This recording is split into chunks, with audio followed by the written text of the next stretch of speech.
Sharing the joy of running, our Erica Tarantal with a group that's taking a different route and how they're encouraging others to join their team. 1, 2, 3, Pioneers!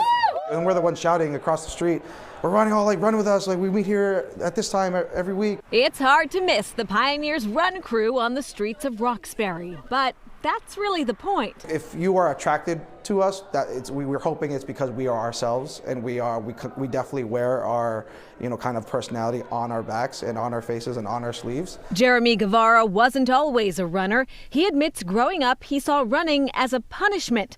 All that changed when he joined the Pioneers. Having people like that, are my age or that look like me, being like, hey, we kind of do this for fun. We hang out after, we hang out before, we do other things as well. I was like, awesome. But there was more. This crew keeps their runs on the streets they call home. As a first-generation Latino, Jeremy says that sends a powerful message. I'm from Rosendale, and I never really saw people running around, and that's something that became very important to us. Especially in the summer when we see kids running around, we get the question of, what are you running from? We need to make sure that this becomes normal, and that people see people that look like them out there running. That sounds good then. You did your homework. My running journey has been about 10 years on and off now. The pull of community also keeps Imani Graham coming back every week. And she says the support she's found among her fellow pioneers is a huge motivator. We'll be running in 20 degrees tonight, so you'll have accountability each week. And you're not doing it on your own. There's always someone who you can relate to and run with. We don't care what your pace is, we don't care about your size, your ability, if you're just new into running. It's just about getting out there and running and being active. On this bitter cold night, there was nothing to ice the enthusiasm of this run crew. Both Imani and Jeremy have a message for anyone on the fence about joining in. Come run with us. There's a group of people that can all be your accountability buddies, which I like to say. We want to run with the people, we run the culture, we run the streets, and so if you want to come run and experience really anything, whether it's for yourself, doing that first mile, or being a part of something bigger, please join us. We want that. We want you to run.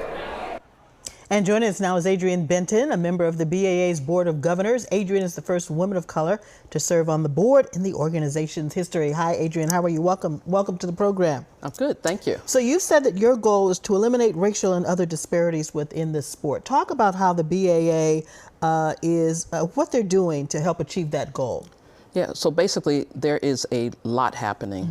There's been a lot happening for several years, and a lot of that is finally coming into the public eye, such as establishing the Boston Running Collaborative, which is a way for the Boston Athletic Association to help these various run groups and organizations to build capacity to be able to better serve their communities. And it's not just about running, it's also about health and wellness in communities of color too, right? Yes, absolutely. We know that there are extreme disparities within a lot of our communities throughout Boston, our Black and brown communities, but in addition, other lower income communities throughout Boston that really do need access to healthy activities.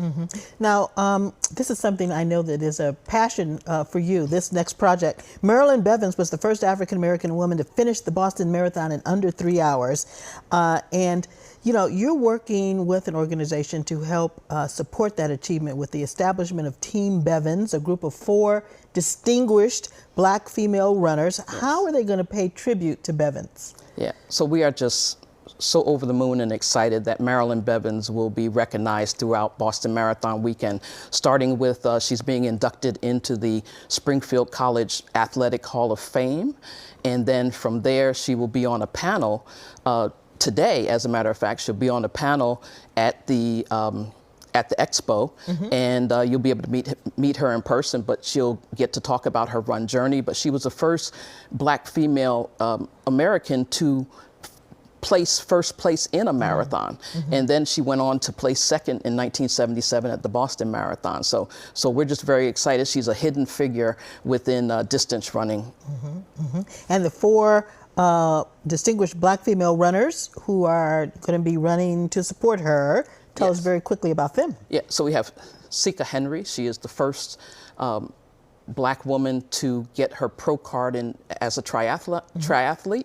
We have Shawana White, who holds the record for the most sub 3-hour marathons of any Black American woman here in the country. We have Ingrid Walters, and Ingrid Walters has won the women's division for the LA Marathon. And we have Elisa Harvey, who was a standout in college in terms of track and field.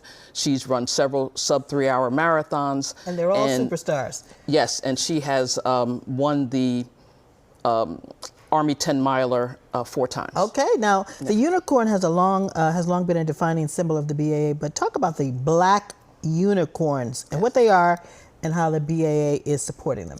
Yeah, so the Black Unicorn Marathoners is an organization to help uplift, celebrate, and connect BIPOC Boston Marathoners.